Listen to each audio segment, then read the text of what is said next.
모든 시선을 하나님께 고정하라. 모든 시선을 하나님께 고정하라 라는 제목으로 말씀 전하겠습니다. 성경을 읽다 보면 우리의 상식으로는 잘 이해되지 않는 내용들이 한 번씩 기록되어 있는 것을 볼 수가 있습니다. 그 중에 한 구절을 꼽는다면 전도서 7장 1절 2절 말씀의 내용일 것입니다. 죽는 날이 출생한 날보다 나으며 초상집에 가는 것이 잔치집에 가는 것보다 나으니 모든 사람의 끝이 이와 같이 됨이라. 산자는 이것을 그의 마음에 둘지어다 라고 말씀하고 있습니다. 우리의 상식은 어떻습니까? 죽는 날보다는 출생한 날이 더 즐겁고 기쁜 날입니다. 그리고 초상집에 가는 것보다는 잔치집에 가는 것이 더 좋습니다. 왜냐하면 이 죽음이라는 것은 어둡고 허무하고 종말을 생각나게 하는 그런 침통한 것이지만 반대로 잔치는 먹고 마시고 즐기는 기쁜 것이기 때문입니다. 그렇지만 성경은 우리의 이러한 상식하고는 정반대의 이야기를 하고 있다는 것입니다. 그 이유가 무엇일까요? 초상집의 분위기는 비록 침울하기는 하지만 인생이 무엇인가를 한 번쯤 돌아보게 하는 그러한 소중한 기회를 우리에게 제공해 주고 있기 때문입니다. 먹고 마시고 즐기면서 인생이 무엇인가를 깊이 생각하는 사람은 아마 없을 것입니다. 사람이 초상집에 가게 되면 죽음을 직시하게 되고 한 번쯤은 내가 죽고 난 이후에 다른 사람들에게 나의 모습이 어떻게 남겨질 것인가 라는 것을 생각하게 된다는 것이죠. 죽고 난 이후에 초상집에 있는 자신의 위패를 보면서 성도 아무개라라는 이름이 적혀 있다라는 것을 한번 생각해 보시기 바랍니다.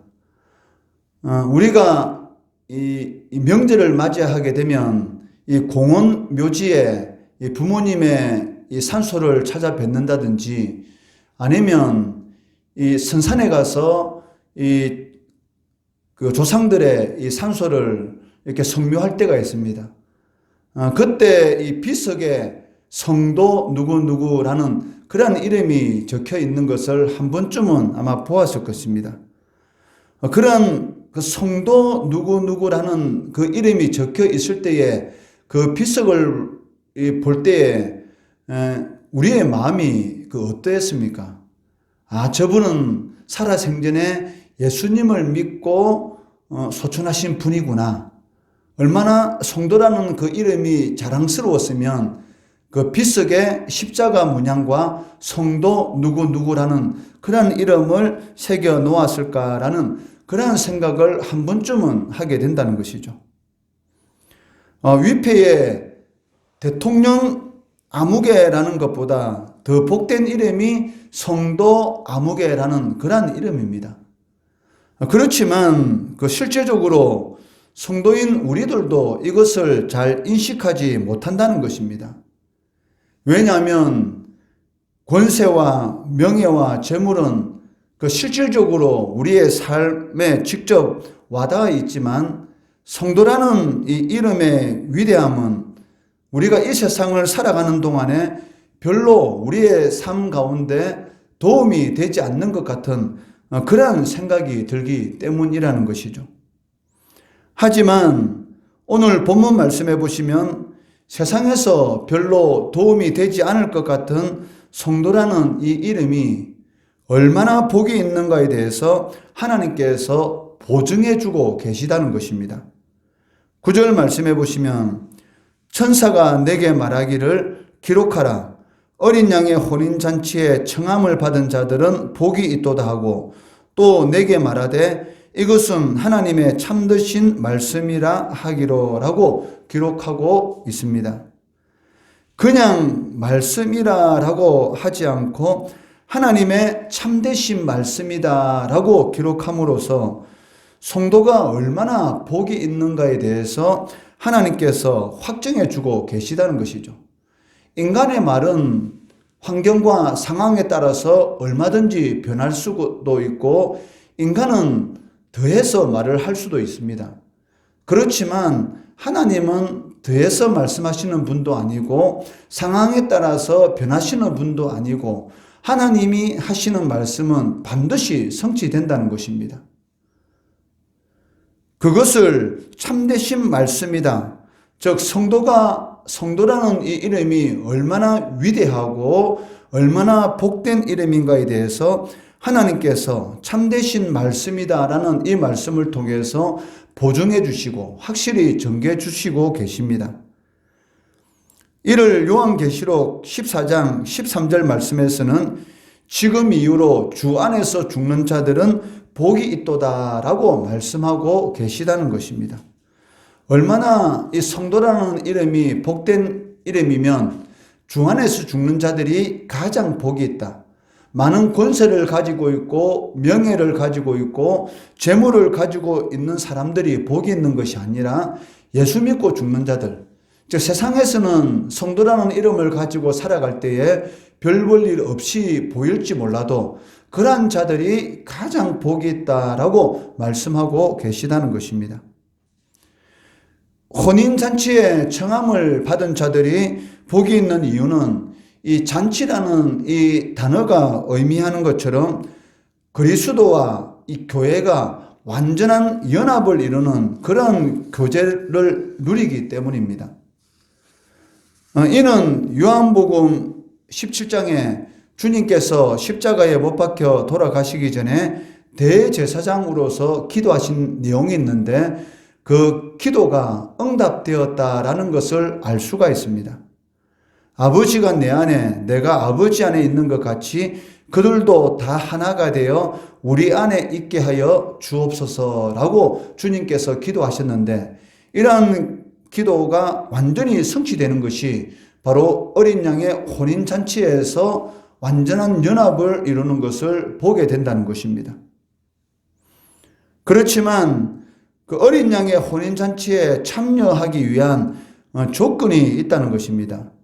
7절 말씀해 보시면 우리가 즐거워하고 크게 기뻐하며 그에게 영광을 돌리세 어린 양의 혼인 기약이 이르렀고 그의 아내가 자신을 준비하였으므로 라고 말씀하고 있습니다. 여기 그의 아내는 물론 교회를 의미하고 있습니다. 그러므로 7절 하반절에 그의 아내가 자신을 준비하였다라는 것은 교회가 어린 양 예수와의 혼인잔치를 위해서 무엇을 준비하였다라는 그런 의미를 가지고 있는데 교회가 준비한 것이 무엇인가에 대해서 바로 요한계시록 20장 4절에서 우리들에게 잘 보여주고 있다는 것입니다. 또 내가 보좌들을 보니 거기에 앉은 자들이 있어 심판하는 권세를 받았더라. 또 내가 보니 예수를 증언함과 하나님의 말씀 때문에 목배임을 당한 자들의 영혼들과 또 짐승과 그의 우상에게 경배하지 아니하고 그들의 이마와 손에 그의 표를 받지 아니한 자들이 살아서 그리스도와 더불어 1000년 동안 왕노릇하니라고 기록되어 있다는 것이죠. 신앙을 지키기 위해서 순교까지 각오하면서 짐승과 우상에게 절하지 않고 짐승의 표를 받지 않는 자들, 즉 어떤 어려움이 있다 할지라도 세상과 타협하지 않고 하나님께서 기뻐하시는 그러한 길을 묵묵히 걸어간 자들, 이러한 자들에게 주님께서 이 선물을 주시는데 그것을 빛나고 깨끗한 세마포 옷이다라고 말씀하고 계십니다. 8절 말씀해 보시면 그에게 빛나고 깨끗한 세마포 옷을 입도록 허락하셨으니 이 세마포 옷은 성도들의 옳은 행실이로다라고 말씀하고 계십니다. 신앙을 지키기 위해서 비록 힘들고 어렵고 좁은 길이라 할지라도 그 길을 묵묵히 걸어간 자들에게 주님께서 보좌를 주시고 그리고 심판하는 권세를 주시고 주님과 함께 왕노릇하는 그런 은혜를 베풀어 주시는데, 그러한 자들에게 주님께서 결혼 예복으로 주시는 것이 있습니다. 그것이 바로 빛나고 깨끗한 세마포다라고 말씀하고 계십니다. 그리고 이 세마포 옷을 성도들의 옳은 행실이라고 말씀하고 있는데, 여기서 말하는 성도들의 옳은 행실, 이 말에 대해서 우리가 잘 알아야 됩니다. 이것은 도덕적인 그 선한 행동을 의미하는 것이 아닙니다. 우리는 옳은 행실이라고 말하면, 내가 살아있을 때에 선한 일을 많이 하게 되면 주님께서 나에게 선물로 세마포 옷을 주신다라고 생각하고 있는데, 여기서 말하는 이 옳은 행실이라는 것은 그 우리들의 이런 도덕적인 그런 선한 행실을 의미하는 것이 아니고 칭의를 의미한다는 것이죠.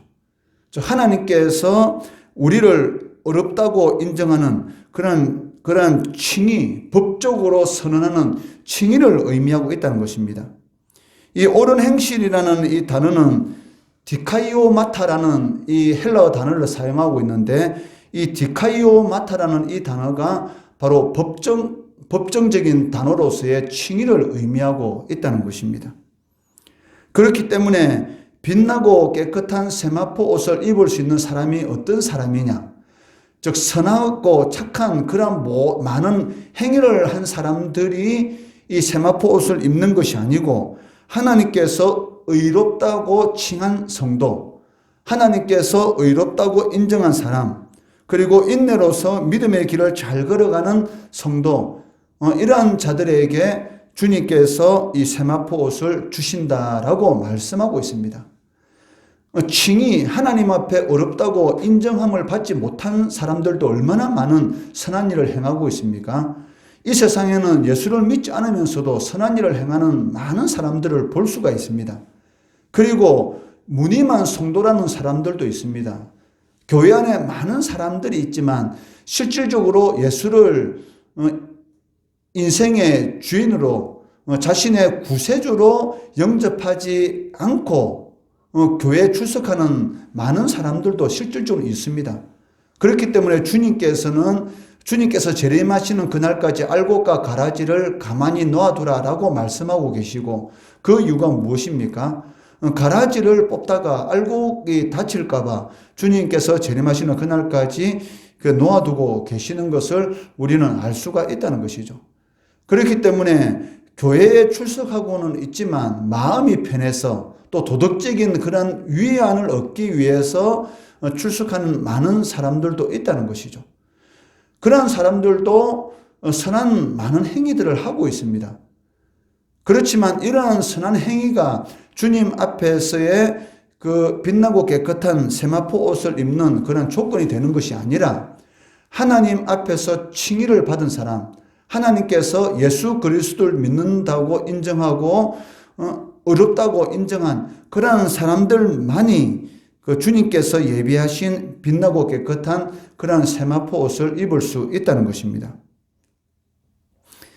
이러한 것을 볼 때에 우리가 하나님 앞에 구원을 받는 것은 전적인 은혜입니다. 우리가 하나님 앞에 어떤 일을 했다고 해서 어린 양의 혼인잔치에 참여할 수가 있는 것이 아니라, 전적으로 타락하였고 무능하고 하나님 앞에 내세울 것 아무것도 없는 그러한 존재이지만, 무조건적인 하나님의 은혜로서 우리를 의롭다라고 칭해 주시고, 그 하나님의 그 법정적인 칭의의 선언이 우리가 어린 양의 혼인잔치에 참여할 수 있는 그러한 권리를 우리에게 주셨다는 것이죠.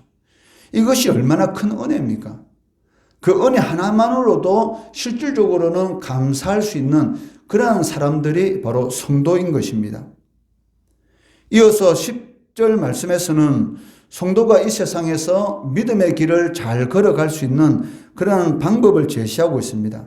10절 말씀해 보시면, 내가 그 발 앞에 엎드려 경배하려 하니 그가 나에게 말하기를, 나는 너와 및 예수의 증언을 받은 내 형제들과 같이 된 종이니 상가 그리하지 말고 오직 하나님께 경배하라. 예수의 증언은 예언의 영이라 하더라 라고 말씀하고 있습니다. 즉 성도가 이 세상에서 믿음의 길을 잘 걸어갈 수 있는 그 방법이 무엇입니까? 그 시선이죠. 성도가 어디에 시선을 고정해야 되는가? 즉 천사도 아니고 어떤 영적 존재도 아니고 그렇다고 세상에 있는 그런 것들이 아니라 오직 하나님께 우리의 시선을 집중할 때에만이 믿음의 길을 잘 걸어갈 수가 있다는 것입니다. 하나님께 시선을 고정하는 사람이 당연히 선한 행위를 하게 되는 것이고 그런 선한 행위들을 통해서 하나님께 영광을 돌릴 수가 있다는 것이죠. 하나님께 시선을 집중할 때만이 이런 풍랑과 같은 우리의 믿음을 흔드는 그런 일들이 일어난다 할지라도 그 바다 속에 잠기지 않는다는 것입니다. 베드로가 물 위에 걸어오시는 예수님께 시선을 집중할 때는 물 위에 걷는 그런 은혜를 체험하였습니다.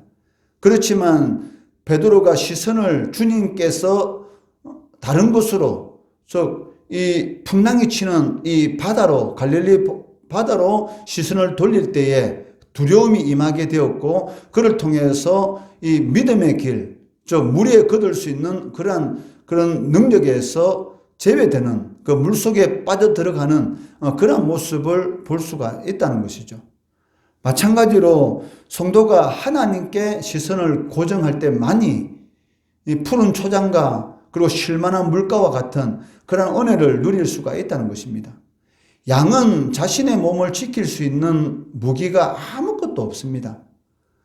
어떤 동물들은 날카로운 뿔이 있어서 맹수로부터 자신의 몸을 지킬 수가 있고 어떤 동물들은 워낙 빨리 달릴 수가 있어서 자신의 몸을 지킬 수가 있고 어떤 동물들은 몸의 색깔을 변화시킴으로 인해서 자신의 몸을 지킬 수가 있지만 양은 자신의 몸을 지킬 수 있는 것이 아무것도 없다는 것이죠.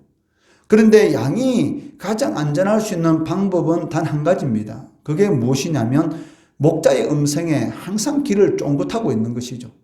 그러면 어떤 어려운 상황 가운데서도 위기를 탈출할 수가 있고 때에 따라서 푸른 초장과 쉴만한 물가의 은혜를 누릴 수가 있다는 것입니다. 마찬가지로 성도는 오직 하나님께 시선을 고정하고 하나님의 말씀에 집중할 때만이 믿음의 길, 승리의 길을 잘 걸어갈 수가 있다는 것입니다. 지금은 비록 우리가 불완전하게 성도라는 그 이름을 가지고 이 세상을 살아가고 있지만 주님 앞에 섰을 때에는 완전한 그 성도라는 그 이름이 얼마나 위대하고 얼마나 은혜로운 것인가를 완전히 알게 될 것입니다. 주님께서는 도마에게 보고 믿느냐 보지 못하고 믿는 자가 복되다라고 말씀하셨습니다.